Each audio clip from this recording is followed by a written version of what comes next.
She stood her ground, displayed the stun gun, and announced, I'm not going to take this anymore. I don't want to have to use the stun gun on you, but if you don't leave me alone, I'm going to have to. And the gambit worked. The ex-boyfriend got scared, and he left her alone. You think she shouldn't have had the right to self-defense? You argued for it to be upheld before the United States Supreme Court. Hawley warned them that she should not be a judge. They confirmed her anyway. Now she's making decisions that have the ability to affect your rights for life. Thank you very much. Thanks to the witnesses for being here. Congratulations on your nominations. Ms. Kilbeck, if I could just start with you. Let me ask you a question about the First Amendment, if I could. Does the First Amendment apply to the medium of the internet, in your view? My understanding is that it does, Senator. Why would that be true, considering that the internet didn't exist in 1791? Well, Senator, the Supreme Court has adopted a number of different tests for assessing the constitutionality of different provisions. The First Amendment protects speech, of course, and people speak on the internet. But I would adhere to the relevant test if any First Amendment case were to come before me. Well, I ask you because the Supreme Court has said something much the same in the Second Amendment context. And in the Second Amendment context, you argued to the Supreme Court that because a particular firearm did not exist at the time of that amendment's ratification, that it wasn't covered. The Supreme Court, covered by the right that is, the Supreme Court rejected your opinion unanimously in a per curiam opinion. That's the Catano case. I've got it right here. You've been asked about it. You know, what's interesting to me about this case is there's a lot of division on the United States Supreme Court about a lot of topics, including the Second Amendment, but they were unanimous in this case. It's a very short order, 2 pages, not even, really, page and a half, in which they rejected your argument completely out of hand. And I just want to ask you, why did you make an argument that the Supreme Court said held no water at all, so much so that they felt the need to address it in a per curiam decision and to remand the case, saying that the arguments that you made were not to be countenanced at all? You didn't get a single vote. So tell me, help me understand, why did you make arguments that the Supreme Court said had previously been made and previously rejected by the same court? Thank you, Senator. I just would like to clarify at the outset that I did not handle the Catano case when it was before the Supreme Judicial Court. The case was handled by the district attorney rather than the Attorney General's office at that stage. In the Supreme Court, the argument that I made— Wait a minute, you didn't, the Catano case at the U.S. Supreme Court, you didn't handle it? I did co-author the brief in opposition to certiorari at the Supreme Court, okay, but not the Supreme Judicial Court. I'm asking you about the Supreme Court, the Supreme Court judgment that rejected your arguments. So you've just confirmed, I think, that you made those arguments to the United States Supreme Court. Is that correct? Yes. Respectfully, Senator, the argument in that brief was slightly different. The argument was that a stun gun is, we argued on behalf of the Commonwealth, not an analog to a founding era weapon. Which the Supreme Court rejected unanimously. The Supreme Court held that the Supreme Judicial Court had misstated the Heller decision in 3 respects. But again, I didn't handle the case in front of the Supreme Judicial Court. So your argument is that your position wasn't rejected unanimously by the U.S. Supreme Court? I certainly acknowledge, Senator, that the Supreme Court summarily reversed the Supreme Judicial Court's decision. And I would adhere to the Supreme Court's holding in Catano and reaffirmance of Heller's statements. Here's what I'm trying to understand. The Supreme Court was very dismissive of your arguments. One of the reasons it was dismissive is it said they've considered these arguments before and rejected them. This is why they then rejected your arguments.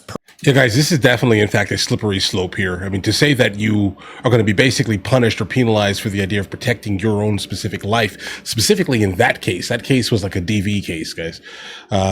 So what do you mean by that? She was obviously being, let's say, accosted thoroughly here. She protected herself, and you're saying that it was wrong to protect yourself, guys? Per curiam, unanimously.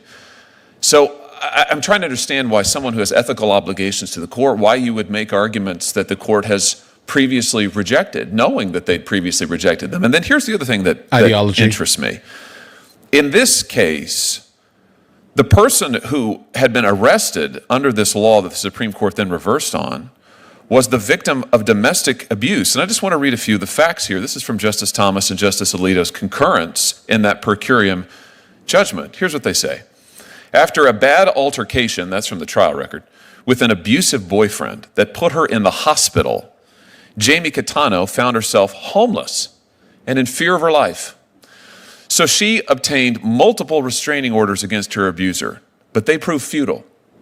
So when a friend offered her a stun gun for self-defense against her former boyfriend, she accepted the weapon. And it's a good thing she did. Because one night, after leaving work, Catano found her ex-boyfriend waiting for her outside. He started screaming that she was, this is from the trial record, not gonna effing work at this place anymore because she should be home with the kids they had together. Catano's abuser towered over her by nearly a foot and outweighed her by close to 100 pounds. She stood her ground, displayed the stun gun, and announced, "I'm not gonna take this anymore. I don't want to have to use the stun gun on you, but if you don't leave me alone, I'm going to have to." And the gambit worked. The ex-boyfriend got scared, and he left her alone. You think she shouldn't have had the right to self-defense? Senator, thank you. Again, the district attorney made the decision to bring charges in the Catano case. The Attorney General's office and myself were not involved in that decision, but I certainly recognize that you argued for it to be upheld before the United States Supreme Court. Senator, the argument in that brief was that the Supreme Court should deny review of the case. Right, but which deny the right of self-defense to this person. I'm asking you why. Senator, my duty as Assistant Attorney General was to represent the Commonwealth in that case when it came to the Supreme Court, and I did so consistent with my ethical obligations. Your duty is not to make frivolous arguments to the Supreme Court of the United States. And frankly, I question your judgment in what you did in this case. And I question your judgment in choosing to try and perpetuate what is manifestly an injustice to this victim of domestic abuse. I yield the rest of my time. She has officially been confirmed. She is, okay? She has the ability to lord over you and decide what is right and wrong here. Did you hear me? The idea of basically saying that someone that is being pummeled, okay, consistently, profusely here, all right, does not have the ability to protect themselves. And then you argue for the idea of basically punishing her for the most part here because she protected herself, because your ideology dictates that you should not under any circumstance protect yourself. Basically, it sounds like a country you do not want to live in, kind of large scale, long term, that has issues with violence and you have to protect yourself by any means here. Guys, imagine you live in like California, okay? And someone breaks into your house and is likely in that terrible place, guys, okay? Understand this here. You live in California. Just stick with me for a moment here. I'm sorry, I don't want to hurt, I don't want to like scar you. You listen, guys, it's okay. You guys don't live in California, but let's hypothetically say you lived in California just for the ha-has here. Someone breaks into your house. You do whatever it is within your power, okay, to basically get that absolute deviant out of your property, to protect your family, your kids, your wife, etc., your dog even. You're protecting what's yours. That person that walked into your property, in fact, forfeited their life here. But in California, you have to care a lot about the person who's doing all the terrible stuff.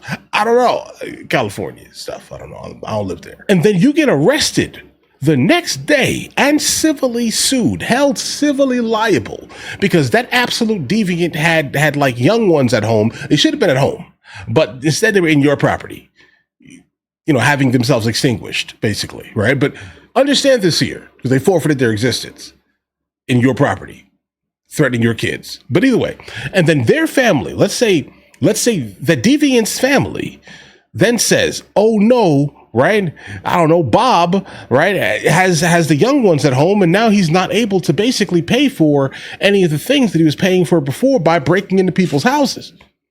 Okay?